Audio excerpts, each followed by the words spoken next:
training is a big one because service is really still important and cooking technique is really important. So even though the top restaurants are delivering a more relaxed and more approachable and able to be utilised for people in a bar sense or a restaurant dining sense, there's not as much to hide behind. In a way, the table costs in the formal setting and the stigma of a restaurant almost gave you sauces in the kitchen and things like that that you can hide with, and the service element. Whereas if you strip all that back and you're just looking at the product and you're just looking at the service, in a way you really have to be much more on the ball to keep it from being too casual. Yep. So there's still that marker between the levels. The fast casual thing is a different one, and that's, we're really seeing a huge trend there, which is people wanting to eat fast and in the style of fast food, but still get a great quality. And that's something that we can really deliver with the DNA of the Rockpool group and the sourcing of product, and something that we've always been really strong about. But to be able to deliver that quality to people in a $10 hamburger and very quickly is something that people are really, really looking for. So there's a huge growth in that area of hospitality, and I think in a way what we're doing with TAFE and some of the programs that we're working to build is almost a program for the fast casual market in some way, because it's somewhere in between retail and commercial cookery and restaurants, but we need the elements of both to be able to deliver what we're doing in that space. So that's really, really a new area. Social media is a big one. I think I think everyone will say that. Everything's much more instant. Pictures of where people are, check-ins, complaints. We have to be much more on the ball with our responses, and how that's done either in a public environment or a private one. Most of ours we direct into a private space to deal with. But yeah, I think that's probably the restaurant scene. Okay, so Australia is very much different to the rest of Asia. I think Australia, Europe, America, they're sort of leading the forefront in the fact that hotels are losing the power, losing brand recognition, and losing out. And one of the big factors of that is obviously, the continued growth of the OTA, so the online travel agents. Online travel agents play a bigger and larger presence in terms of how we try and, we can't ignore them, but we have to work with them, but we have to also see how we can channel our direct channels to other avenues in terms of how we get our business. But linking to the online travel agencies, what that does is that actually, it limits our ability to really know our guest. Gone are the days where there was a lot of loyalty in terms of the systems we had in place where we could, recognise, track guests pre, during and after, because a lot more of the booking channels are coming directly through your Expedias, etc., because rates are cheaper, etc. So, it makes it more difficult for us to have ready access to guest data, and so it does hamper our ability to really capture new and repeat guests in terms of the highest value. So,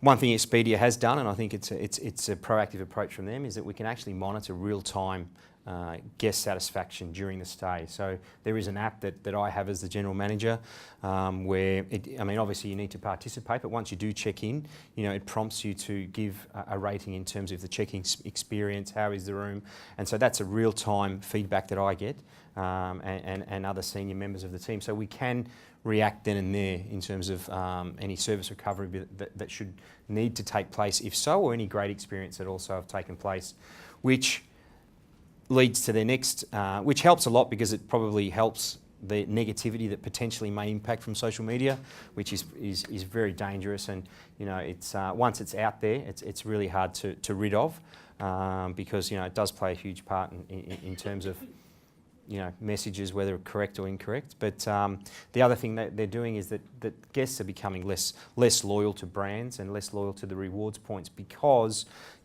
companies like the Expedias are offering loyalty programs themselves now. So you can become, as a hotel, we can be a partner in terms of participating in their loyalty program. So the traveller really has not just one or two Starwood hotels or 3 Starwood hotels in the city, or a couple of Marriotts or Hilton, etc. They actually have a lot more other options, and they are still getting recognised from a loyalty perspective. And I think that's what drives a lot of influence in terms of where people book, and that is through what am I going to get out of it in terms of a loyalty program. So the other important thing obviously also is to ensure, or another trend is mobile marketing and mobile commerce. I think that it's important. A lot of travellers who do book digitally do so now through a mobile device. So we need to make sure that our strategies and systems are in place where, it's a user-friendly, one-click, simple solution with the technology that we've got. I mean, a classic example was today, funnily enough, that, on the weekend I'm heading out to the country in Victoria, and we thought we'd make a weekend of it, and there was no booking channel or booking engine on the system. We had to actually, pick up the call, and I was speaking to my wife about it, and we're like, really? I mean, I can't find, we're both on the website at the same time trying to find, where can we put the check-in date, check-out date. We couldn't do it. So, and with the millennial these days, and that's what they want. They're using their mobile devices, and you need to make that user-friendly. So it's essential that we do offer seamless omni-channel experience before, during, and after stay. I think another trend, obviously, is the impact or the increase in market share. Not so necessarily from the increase in hotels, but your Airbnbs, etc., and other accommodation platforms that are obviously impacting our industry. So it's important that we have certain strategies in place in order to tackle that Airbnb, because it is a big thing. I sit sometimes, or most of the time, on the Tourism Accommodation Australia, and that is a big talking point at a high level. When I looked at this question, I probably saw it as probably one of the more difficult to answer, but then having looked at it at a more simplistic approach, the biggest challenge we have in the strategic direction is really to retain good talent. Good talent in our industry is very hard to find. I mean, if you look at our hotel, it's probably made up a third of ex-Intercon, ex-Langham, ex-Marriott, and there is very much a lack of loyalty, I believe, in the industry within Australia. And people do job hop very fast. I've had, associates come to me after 3 months saying, I've done a good job. I'm ready for a promotion. I want a pay rise. Now, back in the day when I started, you probably, it's a minimum of 2 years in positions, from one to another. So, in saying that, the hospitality industry, I also believe, has a lack of wanting to be that industry that people want to work in. So what we're finding is that there is a growing complexity in terms of the customer and the employee interaction. Now what that means is that at times, and it's happened to me, at times our customers and our, whether it be our media or our journalists, probably know more about the hotel and the offerings than what we do ourselves. So it's really important that we manage that. So in terms of having a strategy, in terms of ensuring that we retain that good talent, so a good retention strategy, and not just about salary.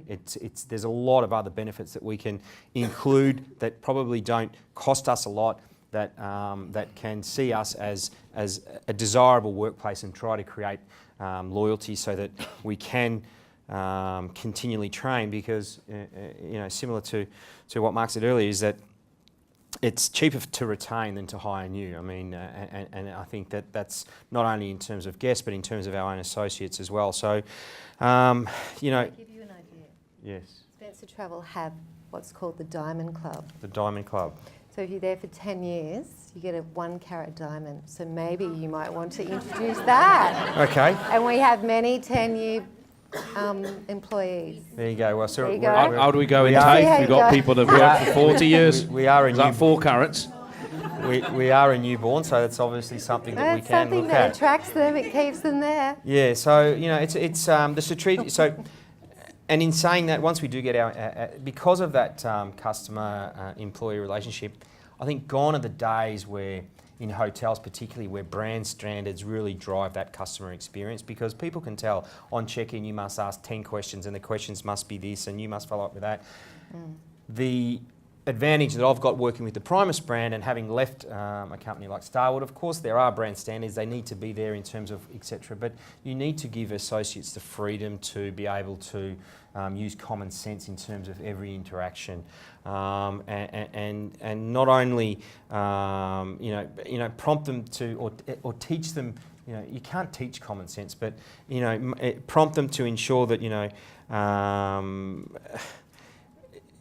you're giving them an opportunity to be themselves, so that they can sort of nurture out. Otherwise, if they think, oh, am I allowed to say this? Can I not say that? Okay, what are the 10 questions again? You lose that interaction and that personalised service, and that's what people really want. And there are a lot of other things in terms of strategic direction, in terms of classic hotel traditional services, in terms of, they're classic. We're talking about at the moment, small things like minibar, for example. Do we have to have minibar? If we have it, does it always have to have a packet of chips, a chocolate bar, 2 Cokes, or can we do it differently? I'm fortunate, I live in the hotel and I say, well, you know what, I don't want all that. Give me 6 Heineken, 6 sparkling water and 6 Diet Coke. That's all I want in there. So, taking a non-traditional approach in terms of ensuring that people can see that we are making an effort to personalise that service, and that really starts, as I say to the team, my biggest asset is the people. Having worked in teams of 600 plus, obviously overseas and abroad, where, unfortunately for Australia, but definitely abroad, there is a lot more loyalty to the industry. People do see it as a career. So the strategic direction is, and we were discussing this at a recent breakfast again with all the general managers around a round table. It's like, the industry isn't seen as a real career opportunity for a lot of people. However, someone brought up, it's probably one of the fastest careers where you can, earn the 6-figure sum in terms of growth. So, that's really the approach that I'm taking. It's a common sense approach which really focuses a lot more on personalisation of service and not being bound by those classic and traditional rules about what a hotel is. And I think a lot of people can see that. On the social media thing, we now have a digital marketing department. Yep. We have someone who manages it full-time, sort of 1.5 people who manage it full-time. And it's about engaging people. It's not about promoting. It's about engaging with people with what you do and the culture, and having an audience of people who want to follow that. And Neil has his own also. In the restaurant spaces, not so much with ours, the Burger Project a bit, because we're a bit more established, but you see a bit more brand placement or even menu offerings that are Instagrammable, yep. green tea, soft serve cones with your brand on the thing that it's served in, because everybody takes a picture of that and sends it. So, those sorts of things that you can, like you said, go viral to some degree. So signature dishes or any things like that are really important. We use it very much for customer recognition. Yep. I'm sure that the hotels and cruises do as well, but really knowing what people want. We brief the staff before they come into the restaurants of what they like, where they like to sit, and anything that we can do to customise that experience for them. We roster across the group and have a live app where people can actually request leave, check their rosters, communicate with the managers, and that gets sent out, and it's also visible from head office. Again, it's probably something that the big groups have to use.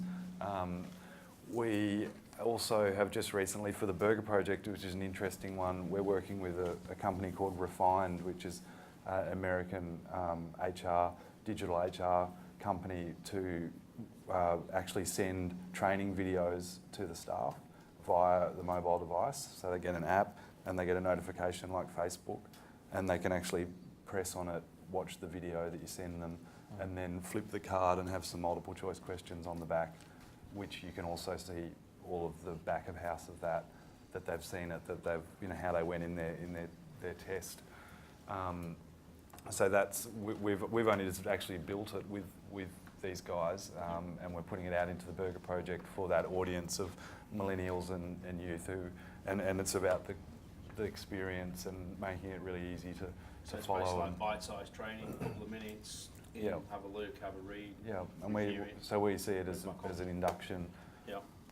to the group, also an induction to any news station that you would be working in, and also any menu items or things like that we Yep. would do. Short video out with a couple of questions. So that's one that's pretty new and pretty cool. You definitely like I think paperless. Paperless is definitely the way everything is going. And that online training, etc., is something that's obviously has been with hotels for a long time. But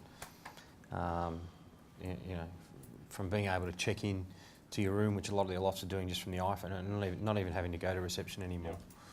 Walking straight to the room and it recognising that your phone is your key. Walking into the room and having a one-touch iPad or some kind of tablet system where everything's controlled from lights, the whole thing on one system. So I saw that in India even 2 or 3 years, 4 or 5 years ago. Some hotels starting that up. So it's definitely not cutting out the touch points, but just making it more streamlined and simpler, and knowing that time is probably the most scarce resource that everyone has. So just trying to make things more efficient.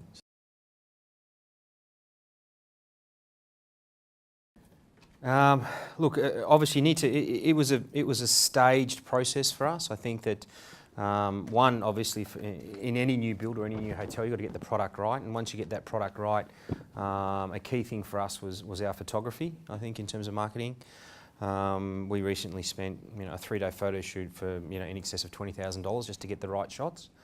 That was key. After that, you obviously can build and have the best and greatest website of what you think, but it's about driving the consumer to that website. And how do you do that? For a new hotel, probably a lot of you haven't heard of the Primus brand or Greenland, but if you were to say a Hilton or a Marriott, etc., it's a different story. So our strategy was very different in that. We used, of course, CRM and everything plays a big role in terms of, once we have the guest or once we have the guest information, but it's how do we get that guest? And so, paid searches in terms of, SEM, SEO, ensuring that, how can we organically grow our presence in the market? How do we ensure that we are, and we do paid advertising with our OTAs, etc. as well. And another big investment for us was obviously our PR company. I think in the early stages of any new business, we use the Mint partners. We spend quite a lot of money, as opposed to, more money than I've spent in any of my previous hotels because of the fact that we don't have that regional office support. And the most important thing from that PR perspective is to ensure that they have driven a lot of media and they have driven a lot of articles and media presence. But the important thing after we engaged our Google analytic guru, who, as Mark mentioned, these guys are just freaks of nature in what they do and what they produce and how they do it. And I'm still trying to understand it, but highlighting the fact that there were no backlinks to any of our media presence that they were doing. And so we then put in the media's in our PR company, the KPIs in one of the major ones was to ensure there were backlinks, and backlinks is obviously pieces of information in any of our media presence that will give us a link directly to our website, etc., etc. So it's been a great learning, and as I mentioned earlier, in terms of paid words and not only paid words, but trying to put a certain amount of money into if someone types Hilton Sydney, how our presence is there, and there are a certain amount of clicks that we try and direct people away from the Hilton and towards the Primus, purely because it's location driven, and we do that in many other ways as well. So a lot of the classics, which is obviously you need to have your presence and your systems right, but more importantly where you are in terms of your business and what strategy you have to have. And ours is obviously to increase our awareness and the strategy that we're putting in place. And as the recent, it's about having the voice and putting something out there that's different. And another thing which I should have touched on a little bit earlier is I think the market or all businesses these days are a lot of touching on sustainability as well. So we're seeing what we can do in terms of being different and being more sustainable, so we can be seen to be doing the right thing for the environment as well. And that, there's a lot of examples in hotels. Green cards. Do you change your linen daily? Do you not? I mean, these are all classics, but even the more recent one, which is the motor water system, where you can produce your own sparkling and still water at 14 cents a bottle of recycled bottles, or the bottles that you use. So there are a lot of things we're doing. We're putting 400,000 bees on the roof, to produce our own honey. So it'll be on the breakfast buffet and sold in minibar and this kind of thing. So I don't know how you go on the rooftop with the bees next door, but I don't know. Lot of smoke. We've asked that. We've asked that question, but no, they can easily be taken away. But look, it's not something new that has been done in the market before. But looking at these things as well. I think ours is the obvious ones, which is managing your digital space and your digital profile, so that it looks as beautiful as the restaurants themselves. A lot of people now are doing all of their research from their phone, from their computers, of where they want to go, where they're going to take their friends, where they're going to have their occasion, and you need to have all that looking as beautiful as it would in the restaurant itself. So a lot of detail there. And also we even just did the Google thing where you can actually go into the restaurant now online, and you can walk in the front door and have a look around, and I can't remember what it's called, but Google, it's like Google Earth, but you actually go inside. Virtual reality sort of thing, yeah. So you can actually go and visit the restaurant without even going there. So that's a big one, and then engagement through the social media, and it's not marketing. Restaurants are a funny one, because as soon as you start marketing a restaurant, to some degree it loses its cool. So it's a touchy area. So engagement of the people in what you're doing, and the culture and the quality, and keeping that high on everyone's agenda, and word of mouth that it's the best place, and gaining that trust is all done now through digital space. Or a lot of it, yeah. So really exciting times, I suppose, to kind of, in your role going forward as the CEO of the Burger Project, to be able to look at, how to do that and rolling it out across multiple states at the same time. So really exciting times for you. It's huge, and also protecting it, because I think someone said earlier, it can go bad pretty quickly too on those things if you're not careful.